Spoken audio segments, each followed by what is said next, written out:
यानी उसने अर्न किए हैं 220 रुपीज़। वेरिएबल वाला जो मैट्रिक्स है उसमें एक्स और वाई आएंगे, वो -121। तो वाई की जो वैल्यू है वो है 13। बिस्मिल्लाहिर्रहमानिर्रहीम। अस्सलामुअलैकुम dear students. 9th math chapter number 1 matrices, और हम इसके सॉल्व कर रहे हैं वर्ड प्रॉब्लम्स। तो आज एक अनसीन क्वेश्चन को सॉल्व करते हैं। ये क्वेश्चन इतना भी अनसीन नहीं है, ये केपी के बुक में मौजूद है, तो वहाँ से लिया गया है।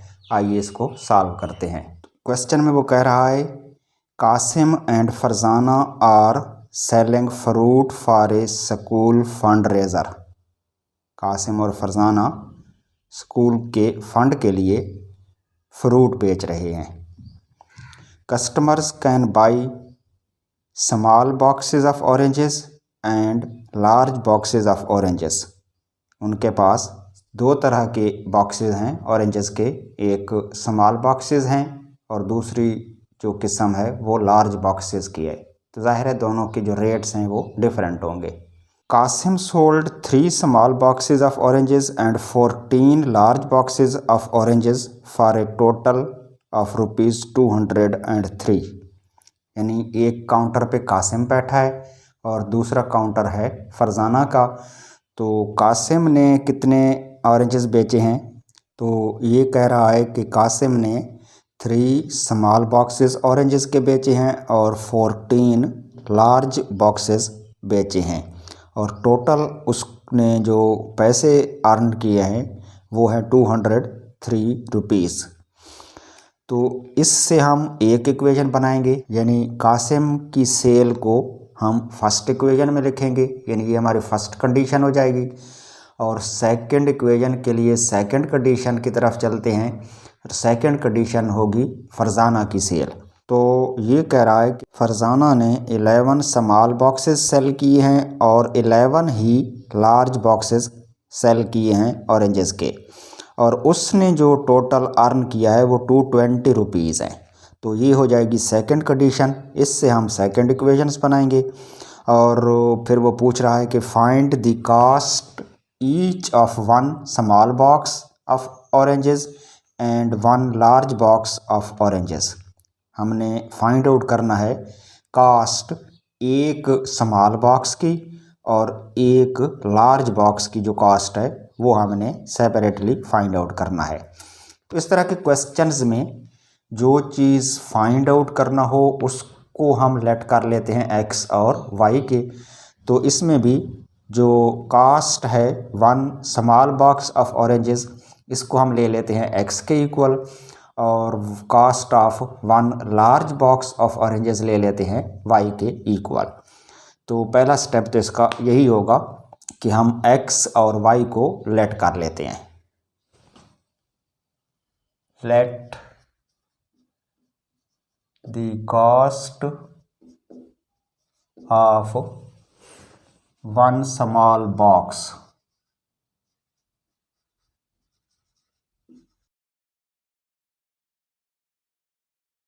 जो एक स्मॉल बॉक्स है उसकी कॉस्ट हम ले रहे हैं x, और जो एक लार्ज बॉक्स है उसकी कॉस्ट फिर y हो जाएगी।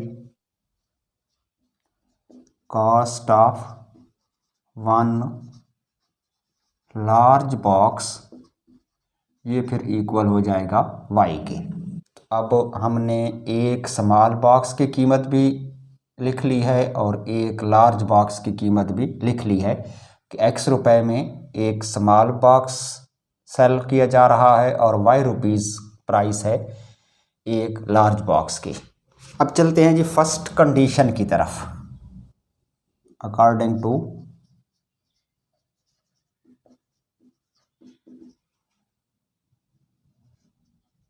फर्स्ट कंडीशन,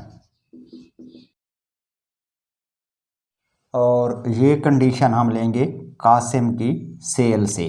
तो आगे बेशक ब्रैकेट में लिख लें कासिम सोल्ड, यानी कासिम ने जो कुछ बेचा है। तो यहाँ ये कह रहा है कि Kasim sold 3 small boxes of oranges and 14 large boxes. Kasim ने जो स्मॉल बॉक्सेस हैं वो 3 सेल किए हैं, जो लार्ज बॉक्सेस हैं वो 14 सेल किए हैं। एक स्मॉल बॉक्स की कीमत है x रुपये, तो 2 अगर स्मॉल बॉक्सेस होते तो 2x हो जाता।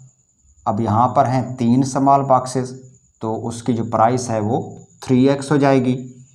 तो 3x is the cost of 3 small boxes. दूसरी तरफ उसने सेल किए हैं 14 लार्ज बॉक्सेस, और 1 लार्ज बॉक्स की जो कास्ट है वो है ₹y। तो 14 लार्ज बॉक्स की जो प्राइस होगी वो हो जाएगी 14y, यानी 3x is the price of 3 small boxes and 14y is the price of 14 large boxes. और अगर इन दोनों की जो प्राइसेस हैं, यानी जो 3 स्मॉल बॉक्सेस की कास्ट है और 14 लार्ज बॉक्सेस की जो कास्ट है, इन दोनों को ऐड कर दिया जाए तो ये टोटल अर्निंग हो जाएगी जो कि कासिम ने वसूल किए हैं। तो कासिम की जो टोटल अर्निंग है वो 3x + 14y है। वो कह रहा है क्वेश्चन में कि Kasim sold 3 small boxes of oranges and 14 large boxes of oranges for a total of ₹203। यानी कासिम ने टोटल अर्न किए हैं 203 रुपीज़। हम कह रहे हैं कि उसने अर्न किए हैं 3x + 4y, तो फिर ये इक्वल होंगे 203 के, क्योंकि कासिम ने 203 रुपये कमाए हैं। हमारे हिसाब के मुताबिक उसने अर्न किए हैं 3x + 14y रुपीज़। तो ये दोनों साइडें इक्वल कर दें, ये हो जाएगी इक्वेशन नंबर 1। और अब चलते हैं सेकंड कंडीशन की तरफ। तो यहाँ लिख लें अकॉर्डिंग टू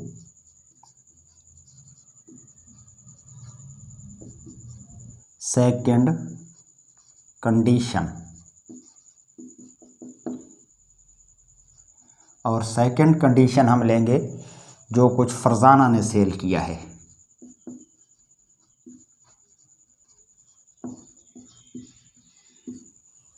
तो फरजाना ने जो सेल किया है इसमें वो बता रहा है कि Farzana sold 11 small boxes of oranges and 11 large boxes of oranges for a total of ₹220। यानी उसने अर्न किए हैं 220 रुपीज़। और सेलिंग किस चीज़ की है? स्मॉल बॉक्सेस भी 11 हैं और लार्ज बॉक्सेस भी 11 हैं। तो जिस तरह हमने यहाँ पर लिखा हुआ है कि कास्ट ऑफ 1 स्मॉल बॉक्स तो है x रुपीज़, तो जो 11 स्मॉल बॉक्सेस उसने सोल्ड किए हैं उनकी फिर कास्ट हो जाएगी 11x। और 11 ही उसने लार्ज बॉक्सेस सेल किए हैं, और 1 लार्ज बॉक्स इक्वल है ₹y के। तो 11 लार्ज बॉक्सेस की प्राइस हो जाएगी 11y रुपीज़। और टोटल जो उसकी अर्निंग है वो हम हासिल करेंगे इन दोनों को ऐड करके, यानी 11x में 11y ऐड कर देंगे तो टोटल कास्ट आ जाएगी 11 स्मॉल बॉक्सेस की भी और 11 लार्ज बॉक्सेस की भी। लेकिन वो बुक में हमें बता रहा है कि उसने टोटल अर्न किए हैं, यानी फरजाना की जो टोटल अर्निंग है वो है 220 रुपीज़। तो ये फिर इक्वल हो जाएगा 220 के, और ये हो गई इक्वेशन नंबर 2। अब हमने दोनों इक्वेशंस बना ली हैं। अब आगे इसको सॉल्व करना है, x और y की वैल्यूज़ निकालनी है। तो इसके लिए ज़ाहिर है 2 मेथड्स हैं, एक है मैट्रिक्स इन्वर्जन मेथड और दूसरा है क्रैमर रूल। तो इस क्वेश्चन को आज हम कर रहे हैं क्रैमर रूल से। तो यहाँ पर लिखेंगे यूजिंग क्रैमर रूल।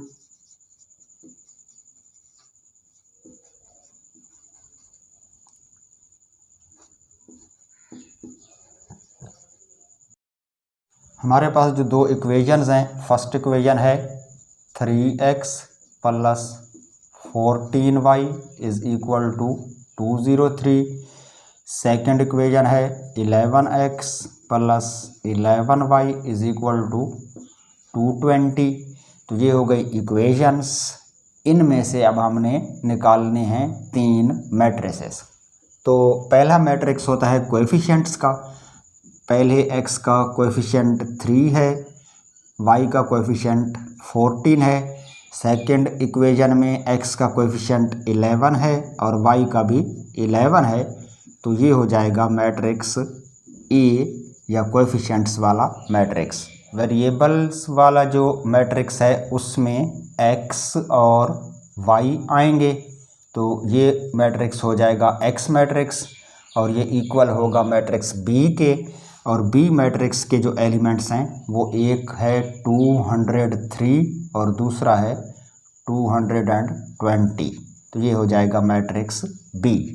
अब चूँकि हम क्रैमर रूल यूज़ कर रहे हैं तो इसके लिए हमें मैट्रिक्स जो A है उसका चाहिए डिटर्मिनेंट। तो पहले हम निकालते हैं डिटर्मिनेंट ऑफ मैट्रिक्स A। इसकी एंट्रीज हैं 3, 14, 11, 11। 3, 14, 11 और 11। डिटर्मिनेंट निकालने के लिए 3 को मल्टीप्लाई करेंगे 11 से और इसमें से माइनस कर लेंगे दूसरे दो एलिमेंट्स का प्रोडक्ट, यानी 11 और 14 को मल्टीप्लाई करेंगे।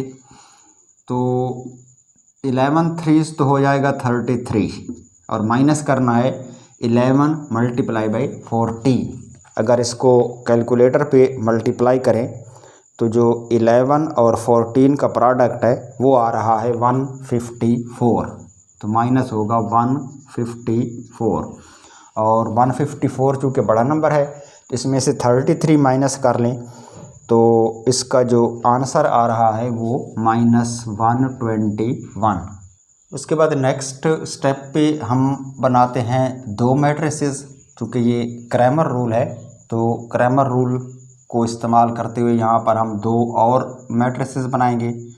एक AX होगा, AX में जो फर्स्ट कॉलम लेंगे वो हम B मैट्रिक्स से लेंगे। चूँकि मैट्रिक्स A का जो फर्स्ट कॉलम है 3 और 11 वो दरअसल X के कोएफिशिएंट्स हैं, यानी दोनों इक्वेशंस में जो x था उसके कोएफिशिएंट्स 3 और 11 है। तो जब हम AX मैट्रिक्स लिख रहे हैं तो उसमें जो x के कोएफिशिएंट्स हैं वो बिल्कुल नहीं लिखने, यानी मैट्रिक्स A का पहला कॉलम आपने नहीं लिखना, उसकी जगह पर B मैट्रिक्स के दोनों एलिमेंट्स लिख देने हैं। तो ये हैं 203 और 220।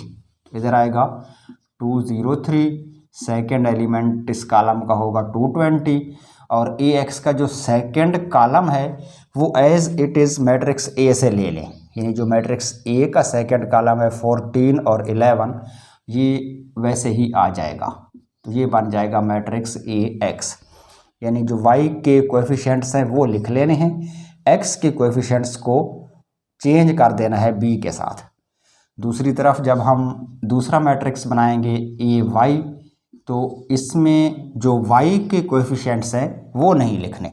AY में जो y के कोएफिशिएंट्स हैं वो नहीं लिखने और मैट्रिक्स A में y के कोएफिशिएंट्स आ रहे हैं सेकंड कॉलम में, यानी सेकंड कॉलम देखें 14 और 11 है और यही y के कोएफिशिएंट्स हैं। इनको हमने नहीं लिखना, इनको चेंज कर देना है b के साथ और जो a का फर्स्ट कॉलम है यानी x के जो कोएफिशिएंट्स हैं वो एज इट इज़ लिख लेने हैं।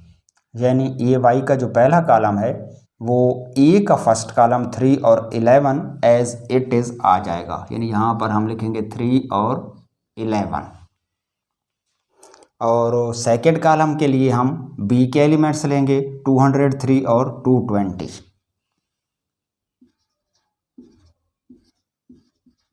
तो ये हो गया AY मैट्रिक्स।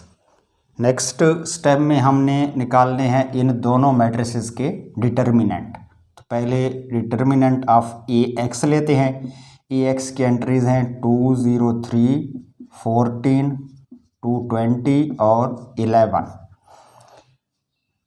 डिटर्मिनेंट के लिए हम 203 को मल्टीप्लाई करेंगे 11 से, यानी 203 मल्टीप्लाई बाई 11 और इसमें से सब्ट्रैक्ट होगा दूसरे दोनों का प्रोडक्ट, वो है 220 और 14, यानी इधर आएगा 220 मल्टीप्लाई बाई 14।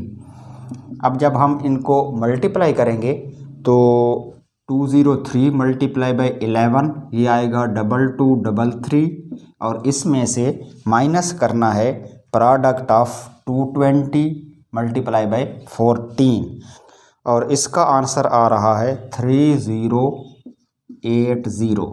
और जब हम इनको माइनस करेंगे तो चूँकि ये बड़ा नंबर है 3080, तो इसमें से इस नंबर को माइनस कर लें और आंसर जो है वो नेगेटिव होगा, तो इसका आंसर है -847।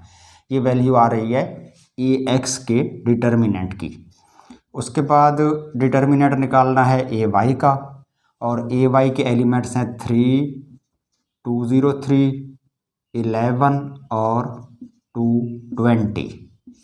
तो इनको भी उसी पैटर्न पे मल्टीप्लाई करेंगे, यानी 3 को 220 से मल्टीप्लाई करके पहले लिखेंगे और माइनस करना है 11 टाइम्स 203।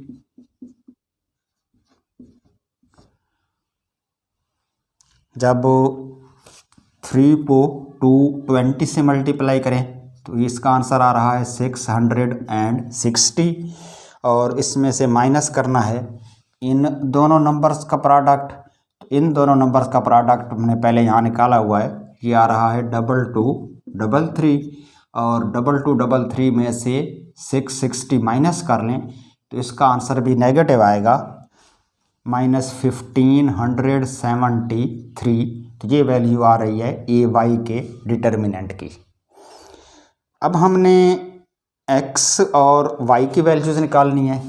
तो x इक्वल होता है determinant of A x over determinant of A. Determinant of A x हमने यहाँ निकाला है, ये है -847, और इसको डिवाइड कर देंगे ए के डिटर्मिनेंट से। ए के डिटर्मिनेंट की वैल्यू थी -121। चूँकि दोनों नेगेटिव साइन है तो इसका आंसर प्लस आएगा। 2 टाइम्स जो माइनस है वो डिवाइड हो या मल्टीप्लाई हो तो आंसर प्लस हो जाता है। और इनको डिवाइड कर लें, कैलकुलेटर से कर लें बेशक, तो 847 डिवाइडेड बाई 121 करेंगे, इसका आंसर आ रहा है 7, यानी +7 एक्स की वैल्यू आ जाएगी। और वाई के लिए डिवाइड करना है हमने determinant of A Y over determinant of A. तो ए वाई के जो डिटर्मिनेंट की वैल्यू है वो है -1573 ओवर डिटर्मिनेंट ऑफ ए -121। तो चूँकि इसमें भी दोनों साइन माइनस के हैं तो इसका आंसर भी प्लस होगा, और डिवाइड करने के बाद हमारे पास आंसर आ रहा है 13। तो वाई की जो वैल्यू है वो है 13। अब जो चीज़ें हमने फाइंड आउट करनी थी यानी एक्स और वाई, वो दोनों हमने यहाँ पर निकाल ली हैं। एक्स क्या था, cost of 1 small box x rupees थी, तो जो 1 स्मॉल बॉक्स है उसकी कास्ट 7 रुपीज़ है, और जो 1 लार्ज बॉक्स है उसकी कास्ट वाई थी, और वाई 13 के इक्वल है, तो एक लार्ज बॉक्स की कास्ट ₹13 है। क्लियर। आप इसके नीचे बेशक लिख लें, मेरे पास चूँकि नीचे जगह नहीं है तो मैं इधर साइड पे लिख रहा हूँ, cost of 1 small box that is equal to ₹7। चूँकि 1 स्मॉल बॉक्स की कास्ट x रुपीज़ थी और x इक्वल टू 7 है, तो cost of 1 small box is equal to ₹7, और cost of 1 large box this will be equal to ₹13। ये y की value होगी, चूँकि एक लार्ज बॉक्स की प्राइस को हमने y के इक्वल लिया हुआ था और y की वैल्यू 13 आ रही है, तो यहाँ पर लिखेंगे ₹13। तो this is the cost of 1 large box. तो ये हो गया हमारा इस क्वेश्चन का आंसर। ओके जी, आज के लिए बस इतना ही। अब इजाज़त दीजिए। खुदा हाफिज़।